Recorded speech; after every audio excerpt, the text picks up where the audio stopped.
Basketball, Game 1. It's our 29th WNBA Finals. Exciting night here in Las Vegas as the Aces prepare to take on the Phoenix Mercury in the first ever. The biggest controversy surrounding Caitlin Clark is no longer just about hard fouls, heated rivalries, or emotional reactions from fans. According to growing speculation around the WNBA, the real crisis began long before many of the viral on-court moments ever happened, and at the center of it all sits a complicated storm involving league leadership, veteran resentment, media pressure, and comments made by Stephanie White that many now believe became a blueprint for how the rest of the league would treat Clark during her rookie season. Before games between the Indiana Fever and White's team even took place, White publicly discussed the importance of physicality, intensity, and making sure Clark understood that professional basketball would be far different from the dominance she displayed in college. At the time, the comments sounded like normal competitive coach speak, the kind of language heard before games in every sport. But because of the enormous attention surrounding Clark, those remarks quickly took on a much deeper meaning.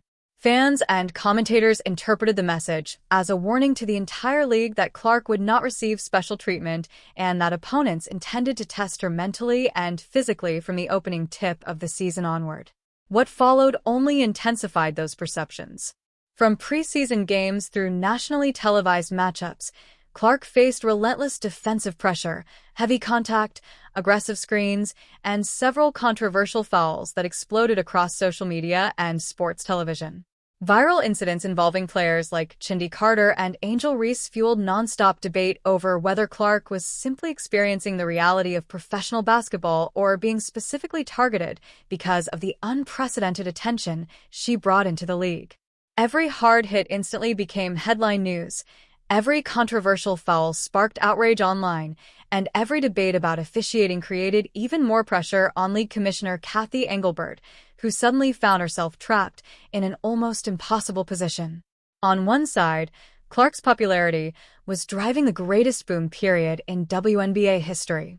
Arenas were selling out, television ratings were shattering records, merchandise sales were exploding, and mainstream sports media was discussing women's basketball at a level never seen before. Clark had effectively become the face of the league's financial future almost overnight. But on the other side, critics accused the league of failing to adequately protect its most valuable star from increasingly physical treatment on the court.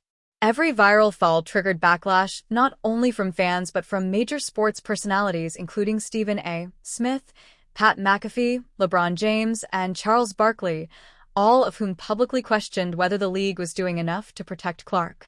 That criticism reportedly placed Engelbert in a no-win situation. If the league appeared to give Clark favorable officiating or special protection, veteran players and longtime fans could accuse the WNBA of sacrificing competitive fairness for celebrity marketing. But if officials allowed the physical play to continue, the league risked looking weak, unprepared, and careless with the very player fueling its historic growth. The tension surrounding Clark also exposed a much deeper cultural divide within the league itself. For years, WNBA veterans fought tirelessly for visibility, respect, financial investment, and national recognition while playing in far less celebrated conditions than male professional athletes. Then Clark arrived from college with a level of media attention that many legendary players in the league never experienced during their entire careers. Comments from established stars like Diana Taurasi about the difficulty of transitioning from college to the professional game were interpreted by many fans as signs of frustration from the old guard toward the overwhelming hype surrounding Clark. To some observers, the physical intensity directed at Clark became symbolic of veteran players demanding that she earn her place rather than immediately being crowned the face of the sport. Others argued the reaction went too far and crossed the line from competitive basketball into dangerous targeting fueled by resentment and jealousy. Either way, the controversy rapidly evolved into something much larger than one rookie season. It became a debate about identity, legacy, respect, media influence, and the future direction of women's basketball itself.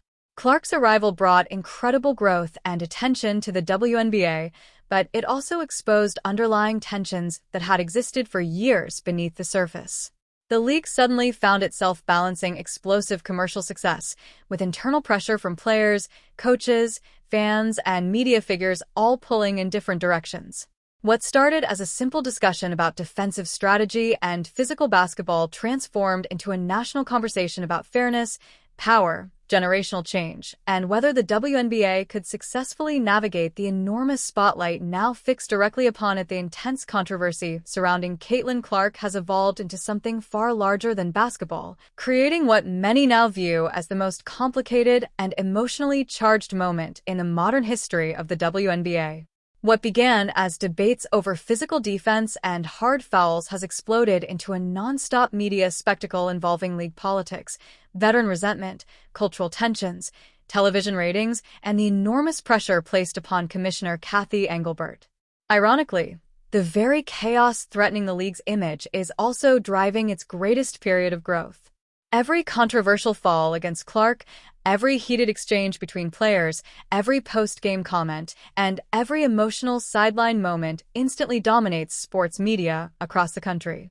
Programs like First Take and major sports personalities who rarely discussed women's basketball before are now dedicating daily coverage to the WNBA because of the drama surrounding Clark's rookie season. The constant attention has turned the league into one of the hottest conversations in sports, generating massive social media engagement, record-breaking ratings, sold-out arenas, and unprecedented national visibility. For Engelbert, this creates a deeply complicated balancing act. The non-stop controversy fuels public interest and strengthens the league's position as it negotiates potentially transformative future media rights deals. Herself trapped between two dangerous outcomes. If the league appears to give Clark special treatment, veteran players and longtime fans may accuse the WNBA of sacrificing competitive integrity for marketing purposes.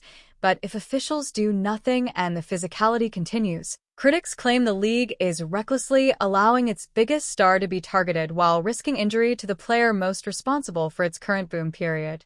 Beneath the surface of the basketball debates lies an even more sensitive and emotionally explosive issue that has intensified online discussions surrounding Clark's rise.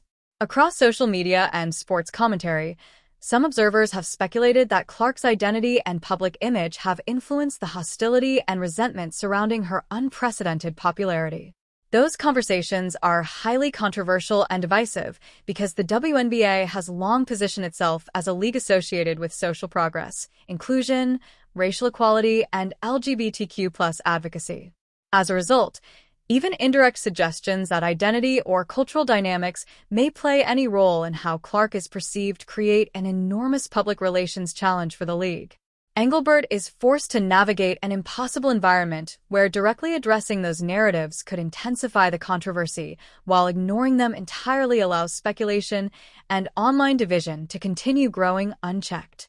What makes the situation even more remarkable is how many people trace the beginning of this entire media firestorm back to comments made by Stephanie White before Clark's rookie season fully exploded into the national spotlight. White's original remarks about playing Clark physically and forcing her to adjust to the realities of professional basketball were, in isolation, fairly standard coaching comments. Coaches in every sport routinely discuss toughness, defensive pressure, and making young stars uncomfortable. But those comments landed in an already emotionally charged environment, filled with years of frustration among veteran players who spent decades fighting for recognition before Clark's arrival suddenly transformed the league into a mainstream sensation almost overnight. In that context, White's comments were interpreted not simply as strategy, but as symbolic permission for the league to challenge Clark aggressively and prove that no rookie, regardless of fame or media hype, would immediately dominate professional basketball without resistance. As the season unfolded and viral moments piled up, many fans began treating White's original remarks as the spark that ignited the entire conflict surrounding Clark's rookie campaign. Whether intentional or not, her words became connected to a broader narrative about veteran players pushing back against the overwhelming attention directed toward one newcomer. The WNBA now finds itself at a historic crossroads because Clark has undeniably brought more attention, money, and cultural relevance to women's basketball than anyone could have imagined in such a short time. Yet that same attention has exposed underlying tensions within the league involving recognition, legacy, respect, media influence, and generational change. Veteran stars who helped build the WNBA through years of limited coverage and financial struggle now watch as Clark instantly receives levels of exposure they never experienced even at the height of their own careers. At the same time, new fans entering the sport through Clark's popularity often view criticism of her as jealousy or hostility toward the league's biggest attraction. The result is a league divided between celebration and resentment, opportunity and pressure, growth and instability. At the center of all of it stands Kathy Engelbert, attempting to guide the WNBA through the most important and volatile moment in its history while every decision is dissected by fans, media personalities, former players, and social commentators alike. The controversy surrounding Caitlin Clark is no longer simply about basketball games or rookie growing pains. It has become a larger debate about the future identity of professional women's sports, the power of media narratives, and whether the league can successfully manage the enormous cultural storm created by the arrival of a transformational superstar.